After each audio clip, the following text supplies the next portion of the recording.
Good evening, Facebook. My name is Chuck Fagan, and this is a special presentation of the Better Savannah Facebook page. Better Savannah is the Chatham County area's leading independent expenditure committee focused on progressive policy outcomes here at the state and local level. This evening, we'll have a special presentation for the Democratic primary 1st District County Commission candidates, Mr. Kevin Heyman and Mr. Ben Wanager. We'll get to questions in just a moment, but by nature of alphabetical order, we'll let Mr. Kevin Heyman go first and introduce himself. Kevin, go ahead and introduce yourself. Hey, I'm Kevin Heyman. I'm running for the 1st District County Commissioner. I wanted to say Happy Mother's Day to everyone, particularly to my lovely wife, Michelle. If you happen to be listening to 105.3 tonight, she will be the lovely DJ, and she is as pretty as she sounds.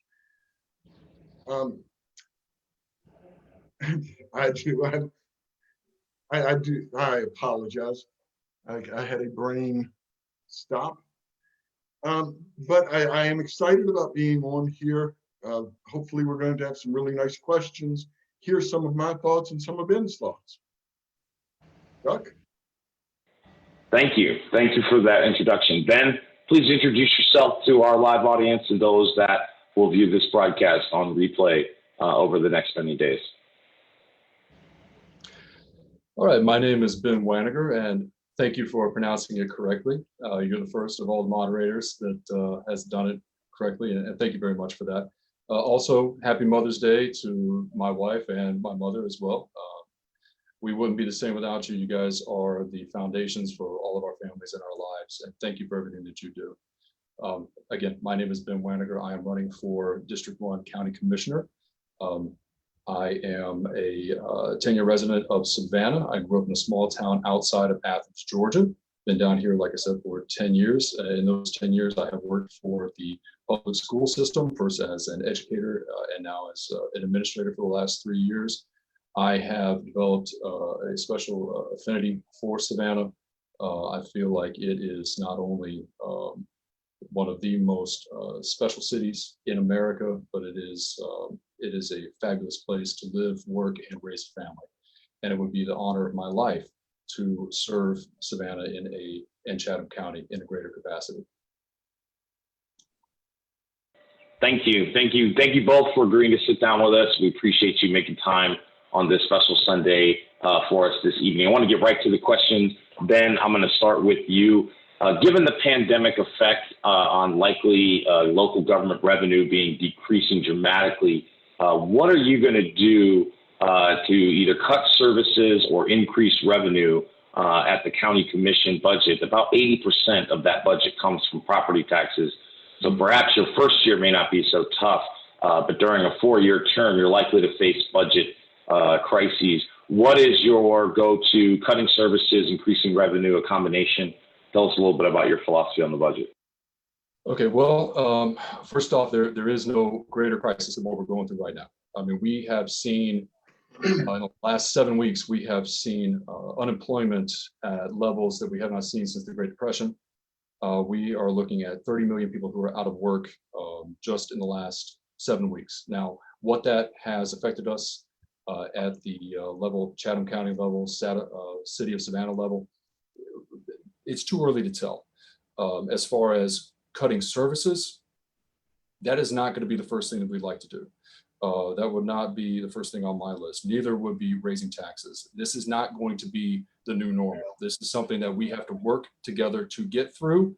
It will pass. And what we need to do is we need to be cognizant of that, and we need to be forthright in our abilities to make those decisions and work the budget as necessary. Some of the other talking points for tonight, I think, are very on the point. I think that issuing bonds probably be the first thing that we need to do. I do not think that it would be in our best interest to penalize people who are out of work by increasing their property taxes and putting them at risk of losing their homes or into food insecurity. I think that issuing a level of municipal bonds at the county level, which is something that has been toyed with for years, would not only benefit our community with passing on the services without interruption to our citizens, but also achieve that AAA bond rating that we have so desired for so long. It is in line with our strategic plan. Thank you. Thank you. Kevin, I'd like to give you a chance to respond to the question. We're likely facing shortfalls in revenue because of this crisis and the slowdown in sales activity. What are your thoughts on the budget over the next 2 to 4 years during your potential term? I agree. We do not know right now what we're facing. When I was speaking to you earlier and we were talking about the fact that I invest in some property, you had said that we're looking at a significant decrease in values. That will come across our tax revenue. We don't know how much, but we are 100% sure that it will. As far as issuing bonds, I don't think it's a terrible idea, but of course we do not have the stuff in place to actually issue bonds yet. We're not set up to do that. That would probably take us certainly over a year to get to the point where, if that was our decision, we could do it. So that's not going to be our quick solution. Next, we know in Chatham County, the largest budget issue is salaries. And I have a very strong commitment to trying to retain as many of our Chatham County employees as humanly possible. I understand that that's going to be the low fruit, but we have a commitment to these people, and these are our public safety people. This is our health department. These are very, very important people, and we have to make them a priority. There are some other avenues we can start looking at, but again, nothing is going to be quick, and really we don't know how big a shortfall we're looking at. You know, right now, what do we have, an annual budget somewhere around 240 million? You know, if it's a 5% loss, it's probably an easily doable thing. If we're talking about a 25 or 30% loss, it's going to be real draconian, hurtful cuts. But until we know, we're just guessing. Thank you. Thank you for that response. I want to move on to public safety. The first commission district includes parts of unincorporated Chatham County. The Chatham County Police Department has approximately 110 officers to service a population of 92,000 people. That's a ratio of 1.3 officers per 1,000.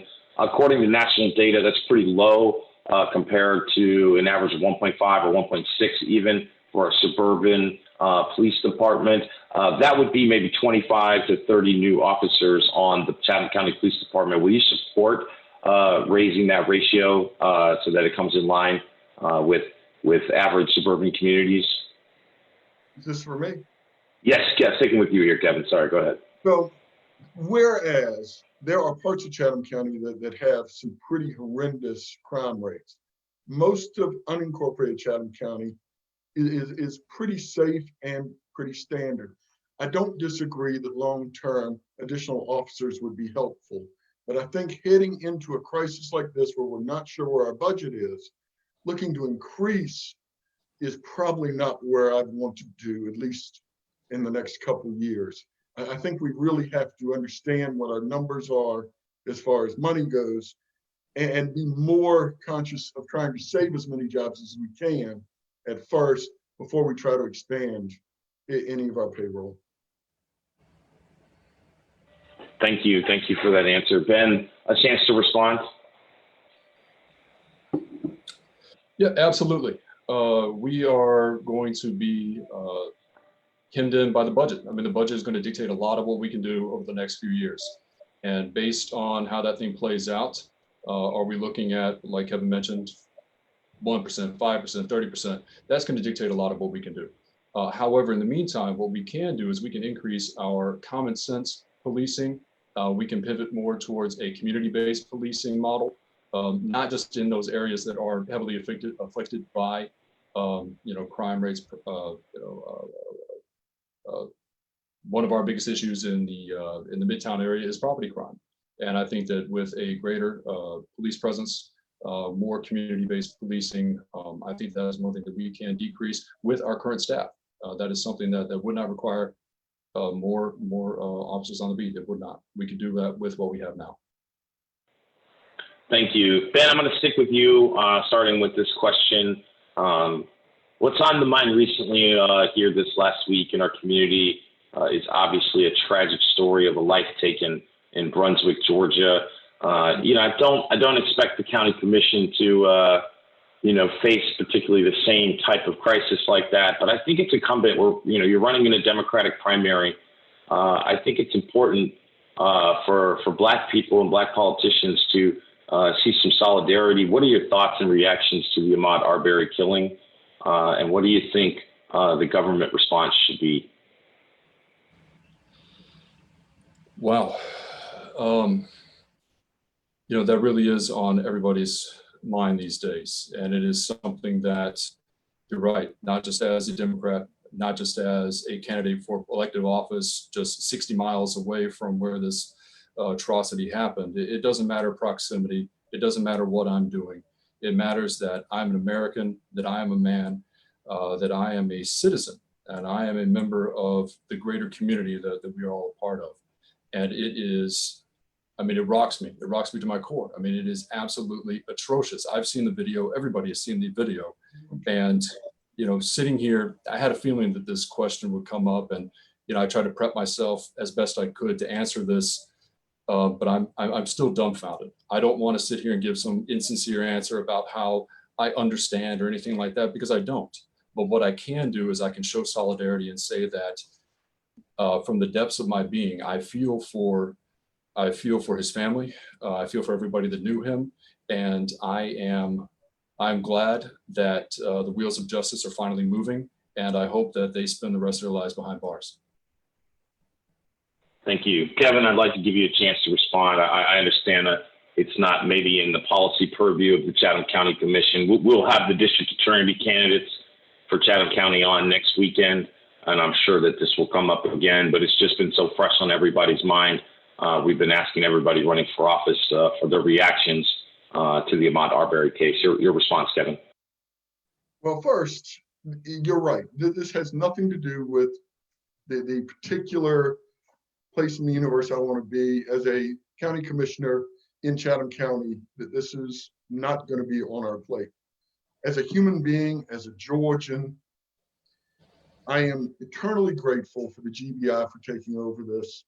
I don't understand why we had to bring them in, but apparently we did. I'm not going to pretend I know all the facts in this case. From the video I saw, it didn't leave a whole lot of room for doubt on what happened to that young man. And I was horrified. I was horrified that I live in 2020 and that this is part of our reality. I think if this is handled well, if we see justice served, if the sentences that come down equate to some innocent person running down the road and being stopped and killed, maybe we have a shot that it won't happen in the future. But we don't know. This is unfortunately something that's happened too often in different places, and we just got to pray this time that everything plays out well. Thank you. I agree wholeheartedly. I think we've seen the rise of hate crime over the last many years in many instances, and it's tragic, and we all need to stand in solidarity when an injustice like that occurs, especially when it's so close to home here in Savannah. I do appreciate those responses from you both. Kevin, the Georgia Ports Authority is a large economic generator here in Chatham County. 22 or 25 years ago, they sunsetted the port container fees in order to make the Georgia Ports Authority more competitive. By all accounts, over that time, the Georgia Ports Authority has become amongst the most competitive ports in North America, at least. Do you think that it's sustainable for Georgia Ports Authority to double in size and capacity over the next decade without some permanent recurring revenue to Chatham County and the municipalities directly affected by that growth? The third largest container port on the East Coast. It's a major port. It's a major economic generator here. I understand that we are not getting a primary revenue source from the port right now, but our secondary and tertiary revenue from there is maybe one of the most important driving factors in Chatham County. Whether or not the state, which is in control of it now, would like to renegotiate and have primary revenue, my bet is they're not going to be looking at it at the moment. I think it is absolutely essential for us to support the port in as much as possible, because it will drive jobs, it will drive revenue. Every one of those trucks that come in and pick up those containers and bring it in, bring revenue into our state. So it would be nice if we got a primary revenue source, but I don't think it's going to happen. Thank you. Thank you for that response. Ben, I want to bring this to you. You know, when I think of the doubling of the capacity of the port here in Savannah, I think of the increased congestion, the damage to the roads. When we interviewed Gary Monroe and Kenneth Adams in the 8th District, that was specifically a pain point brought up for Garden City, was the quality of the roads due to the increased truck traffic, not to mention the long-term pollution effects from all of those trucks in and out of that port, to the health effects of our citizens. Do you think it's sustainable to have the port double in size over the next 10 years without some primary revenue, as Kevin called it, some direct port container fees? Is it sustainable? No, and yes. I mean, if we have to make it work, we can make it work. But will people suffer? As you just stated, yeah, the roads suffer, congestion suffers, people get stuck in traffic, and nobody likes that. That hinders our quality of life. Can we do it? Yeah. But is that what the 2020 election is about, keeping up with the status quo? No, it's not. It's about change. And it's about our opportunity to make substantive, impactful change. Can we work out some sort of deal with the Ports Authority? Absolutely, we can. We have the leverage. We have the location. We are here. We have the land. We are the land. They need the land. They need the river. So we can work on something, and we can have a more fruitful partnership, because that is precisely what it is. We are a partnership with the Ports Authority, and they need us as much as we need them. And so if they're going to grow, then there should be some sort of shared partnership. There you go. Just a more fruitful partnership for all of us. Thank you. I do appreciate those responses from both of you. I want to talk a little bit about bonding and a recent move that the Chatham County government made. Recently, the Chatham County government partnered with the city of Savannah in an intergovernmental agreement to bond out $83 million to go ahead and get the courthouse annex project jump-started. The repayment of that bond is based on SPLOST 7 revenues, and we're going to talk more about SPLOST here in the upcoming questions. But Ben, I want to start with you. Do you think it was wise for the Chatham County government to have bonded out a project like the courthouse annex based on repayment of uncollected sales tax SPLOST funding that doesn't even start until November? At the time, yeah, it made good sense based on the 35 years of SPLOST revenue that we've seen and the $1.5 billion that it has added to our local economy. Sure, that made sense. In hindsight, based on what's going on with the pandemic and the economic standstill that we are at, no, we're sitting here with hindsight being 2020, and we are second guessing that. So yeah, it's easy to say that now. At the time, sure, it made plenty of sense. SPLOST has been a boon for this economy. It has been great for our businesses, our local businesses. It's been great for all of our infrastructure. SPLOST has been wonderful. It really has. At the time, I could see why they would do that. I understand the reasoning. Looking back, yeah, I mean, it's easy to second guess it again in hindsight. Thank you. Kevin, I'd like to hear your response about the county's bond agreement with the city to jumpstart the courthouse project in exchange for repaying it from uncollected SPLOST 7 funding that does not even start being collected until the end of this year. Your thoughts? First, I'm going to agree with Ben. It is true. Looking back, maybe we would have made a different choice. But at that moment, we could have no more foreseen where we're at now. At least I couldn't. Secondly, it's there. And as you mentioned earlier, having a AAA rating, if we're going to be able to issue more bonds, are absolutely essential. So even though it may not have been the greatest move to make if we were making it today, making sure that we fulfill our commitment so we stay a good investment is absolutely essential. Thank you. Thank you. Kevin, I want to ask this question to you. Last year's city elections were historic as voters basically threw out every incumbent.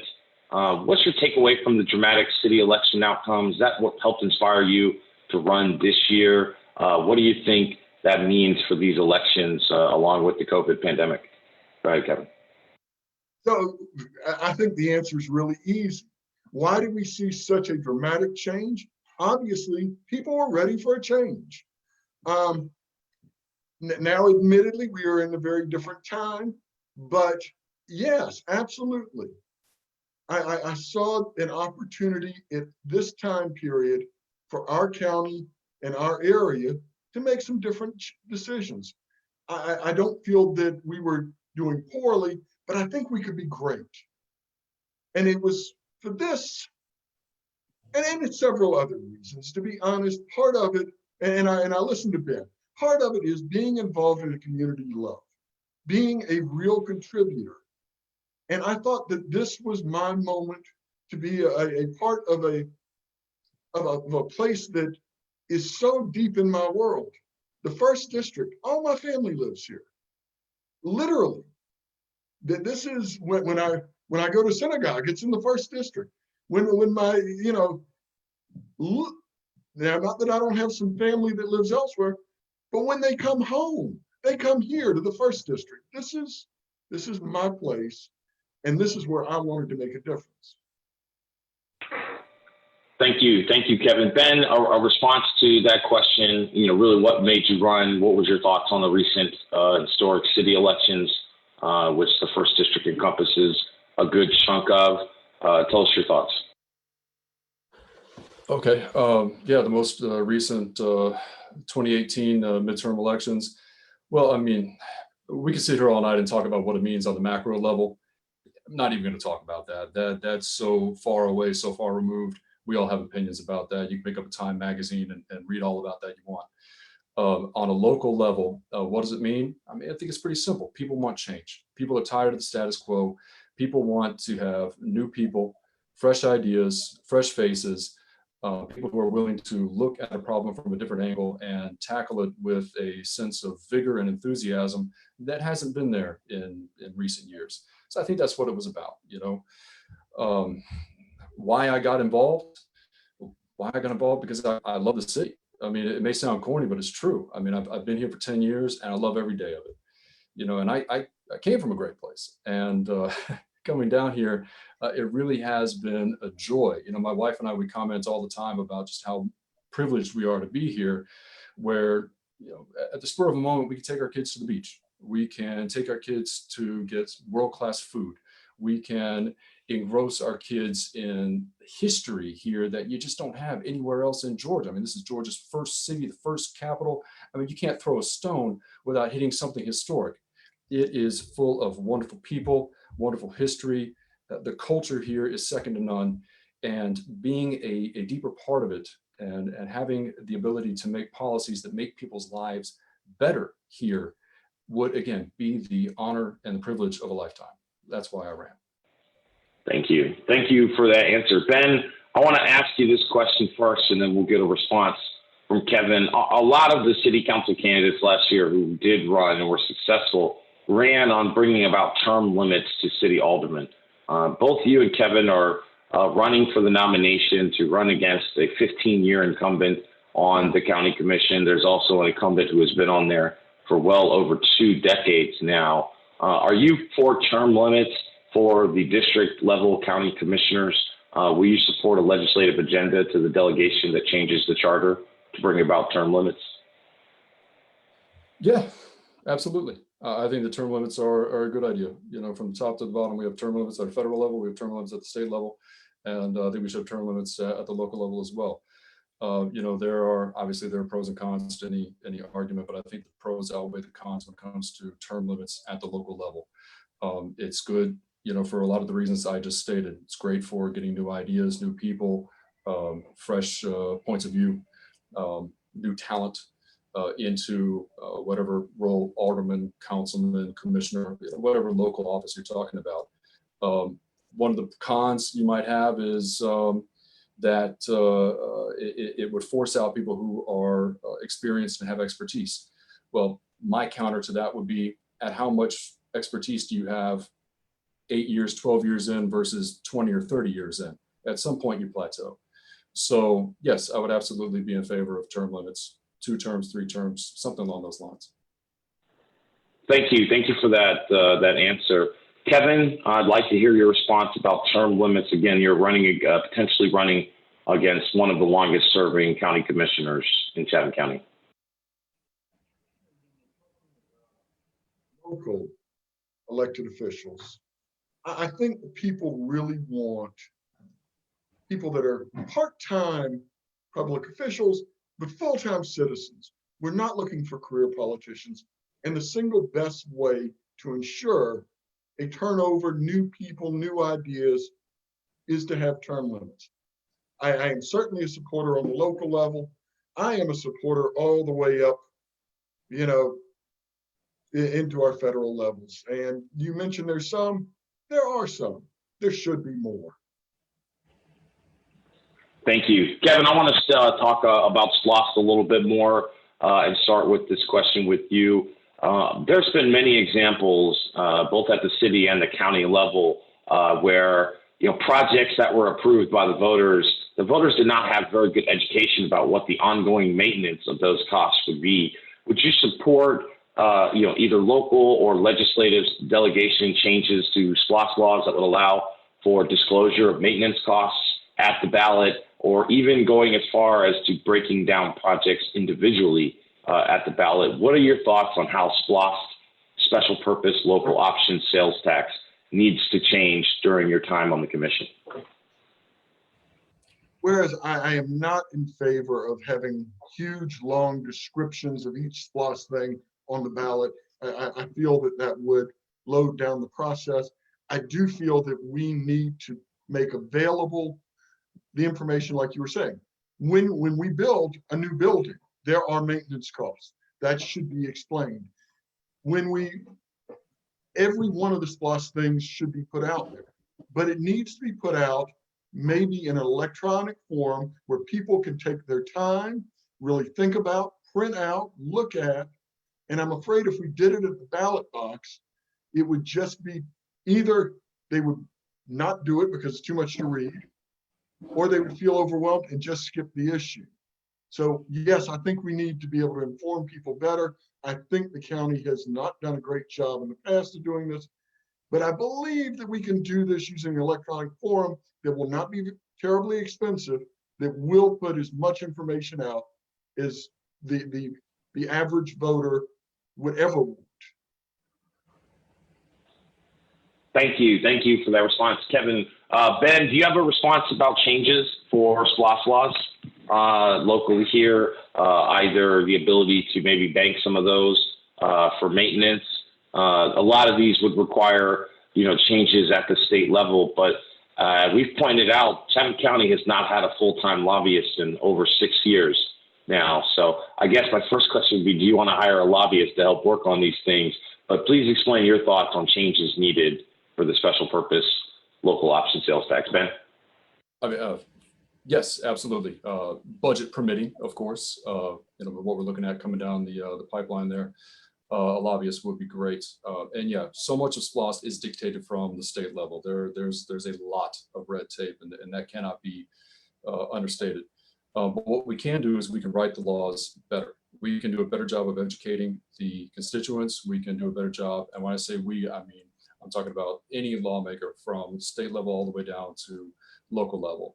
And that includes our sitting District 1 County Commissioner. We need to do a better job of explaining to the constituents exactly what they are voting for, why they're voting for it, and why it impacts them. Because the point is that SLOST is a contract. It is a contract between the local governments. It is a contract between the local governments, state governments, and the people who are paying for it. It's coming out of your pocketbook. It is your wallet. and it is impacting your community through those improvement projects. And you need to know, we need to know exactly what we are paying for. And certain elected officials have let us down in that regard. Thank you. Thank you so much for that response, Ben. Ben, I want to talk about job creation and the Savannah Economic Development Authority. CEDA is a state chartered organization, but is enabled through Chatham County and City of Savannah ordinances for the ability of property tax abatements to be given away in exchange for job creation. A few questions here. First, do you support an independent audit of the contracts made between CEDA and companies for audit of promised jobs and salaries? When these companies get these deals from CEDA, they get tax abatements in exchange for promised jobs and salaries, but there's never any independent verification after the fact. Additionally, would you support revamping, the charter so that more of the municipalities in Chatham County could get a seat at the table instead of just Savannah and the county government? Yes. Yes to both of those things. What I would like to see is if we are going to spend taxpayer dollars, if we are going to take money from our taxpayers and they're going to trust us to spend those wisely, and if we are going to fund a organization, fund a project that is putting people to work, then there needs to be accountability. And that's absolutely, that is a given. On any level, there should be government transparency and there should be accountability for any company or organization that takes taxpayer money. And we should have the right, and we should always have the privilege of having an independent auditor come in, check those things out and report their findings. That is a given. And that is at the local level, state level, or federal level. That must happen because the taxpayers trust us with their money, their hard-earned money. They go out and work for every single day, every single week. They are working hard for that, and they trust us to do the right things with their money. And as far as the other municipalities in the county, absolutely, they should have a seat at the table. That's a given. Thank you for that response, Ben. Kevin, I'd like your response on the same question. If you'd like me to repeat any of it, let me know. But we're talking about CEDA and the ability to audit and its board. Go ahead. I also agree that there should be some way to audit them. And it doesn't seem to me to be that complicated.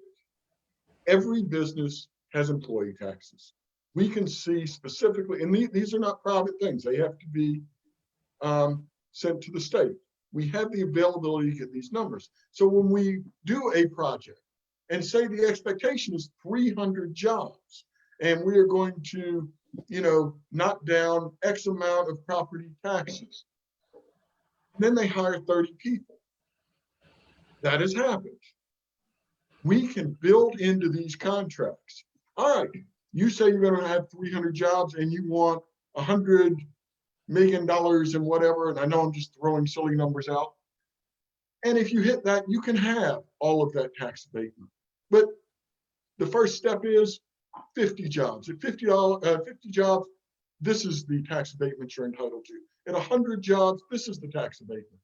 And because they have to do employee taxes, employment taxes, we can follow them. There's no way to hide these numbers.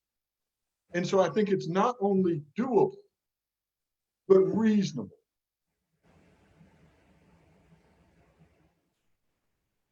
Thank you, Kevin, for that response. I want to follow up with you real quick, Kevin, here.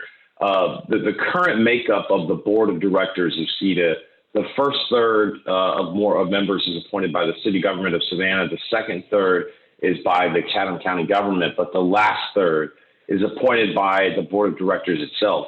Would you support a legislative agenda to the delegation changing that charter to include some of the other smaller municipalities within the county? Isn't Savannah's economy a regional economy at this point in time? Would you support some kind of changes like that? To be honest, I hadn't thought about that at all. And you're right. Garden City is a real place. Pooler is a real place. Cobby is a real place, and they are part of this deal. So I guess what we should be looking at is I understand Savannah is a major driver. And so the three from Savannah and the three from Chatham County are probably absolutely appropriate. Maybe we should have one or two of the others that are appointed by different municipalities that also have a say in this. Thank you. Believe it or not, the board of directors is 19 members deep. Actually, it's astounding the number of members that are on that board. But I do think that some updates are needed in some of these institutions. Kevin, I'm going to stick with you on the first response to this question. Given that both of you have indicated that you're not really wanting to commit to raising taxes or cutting services, you're likely going to be looking for new revenue. Demand for housing in Chatham County is at an all-time high. And there is expected to be significant growth in the unincorporated Chatham County area over the next 10 years. In the New Hampstead, Southwest Chatham area alone, some 2,500 homes could be built in the next 5 to 10 years. Would you support, like other counties and cities have done since 1990, impact fees on new construction in order to offset the capital costs for providing services to that new expansive growth in the unincorporated parts of Chatham County? So going back to the issue at hand, which is we are heading into some rough times. I think your idea is very good, but I think we're going to have to wait. At first, money's going to be tight, and we're still going to want that work to be done. So we are going to need to be patient. Once we see things settle out, is an impact fee something that we could look at? I think absolutely. I think we need to make sure it's very reasonable. And we need to make sure that our economy is stable and on firm footing. But after that, I think it's something to seriously look at. Thank you. Thank you for that response. Ben, would you like to chime in and respond to that? I think Kevin's position is that it's definitely something we should look at long term, but that given the economic status that we're in with 36 million people unemployed in less than 2 months, it may not be a good idea immediately. What are your thoughts on impact fees on new construction as a source of revenue for capital costs of service delivery? Well, I think that Kevin makes a good point. We definitely don't want to set something in place that's going to harm us down the road. That is certainly not something we want to do that would take jobs away in such a critical period that we are in. But this isn't going to last forever. So I think it is something that we definitely need to look at. Now, positioning it at such a point that it does bring us in added revenue and also makes new builders, new construction a little more wary of just how much they put up. That could be something that might help our county with a more long-term solution. So yeah, I think it is something that we could look at. We need to be very careful. We need to set it at just the right spot, and we need to make sure that it is not something that will hurt jobs and job creation in the future. Thank you. And thank you both for joining us. I know that this is a tough time to be campaigning still in the throes of a global pandemic. I know that this is certainly not what you expected when you signed up for. Just a few programming notes to our audience here on Facebook and our volunteers across the county. We'll be going live on Saturday next weekend at 1:30 p.m. with the district attorney candidates for the Democratic primary. And then at 5:30 p.m., we'll have a special 2-hour debate for the Democratic primary for the chairman of Chatham County's commission, rounding out our county commission events. I want to give both of you a few minutes here to give some conclusion thoughts on where the campaigns are headed, what you think it will take in the general election to unseat a 4-term incumbent, how voters can get in touch with you. Please take 2 or 3 minutes. Ben, since we started with Kevin in the beginning, why don't we start with you now and give us your final thoughts? Okay, well, thanks again for this opportunity to come on this evening, and happy Mother's Day to all the mothers out there watching. My name is Ben Wanager. I am running for District 1 County Commissioner.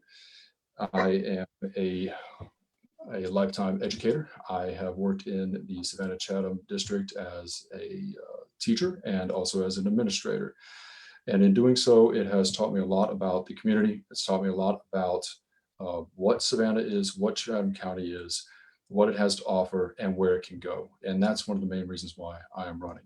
I would like to see Chatham County deliver on all of its promises as it comes up on its 300th birthday as Georgia's first city. I'd like to see it reclaim that mantle as just a crowning point for the state of Georgia and the entire Southeast region. So what's it going to take going on into November? Well, it's going to take a lot of effort. It's going to take everybody getting involved. It's going to take everybody believing in something that they haven't believed in a long time. And that is unseating a four-term incumbent. She's been in office since 2004. And we are here, myself and Kevin, first people to run against her in a very long time, because we feel like she has not been upholding her end of the bargain. What that means is that people are tired of the status quo. We need to look at opportunities to change our community for the better. And as we come through this pandemic, and it's not going to last forever, this is not the new normal.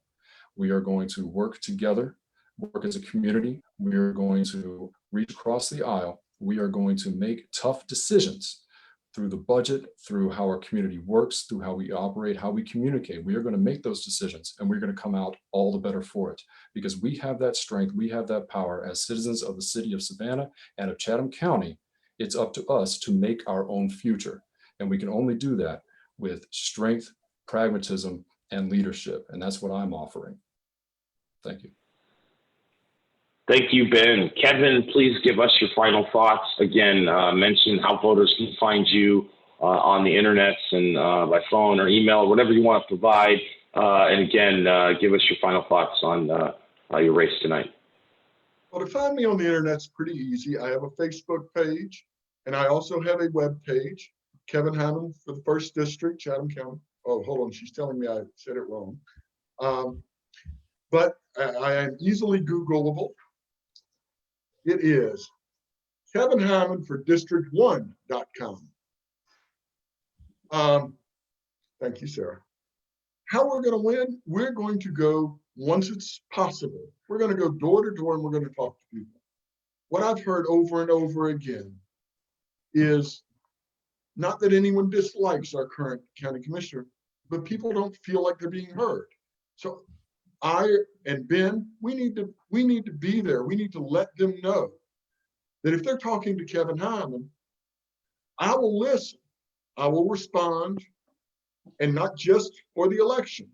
A year from now, if you send something and you want to sit down and talk, I'm going to be available. I think that's what people want. I think it is imperative, and I'm a real believer in lowercase d democratic government, government led by people with representatives who listen to them and do what they ask. You know, I am also a real believer that we need to, in the local government arena, be more involved with the other local municipalities. I don't see any reason why the county government and Savannah, Tybee, Thunderbolt, why we're not more involved with each other. It is not a big place. We're not 100 million people. We should be a part of each other's lives, and we should be in the business of supporting our other governments and being in a cooperative nature. And that is something I think I can bring. Thank you. Thank you, Kevin. Ben, thank you so much for joining us. I want to remind all of our viewers that the winner of this primary will go on to face 4-term County Commissioner Helen Stone in the 1st District general election in November of this year. I do want to just say again, happy Mother's Day to everybody out there. Thank you both for taking time out of your busy schedules to join us.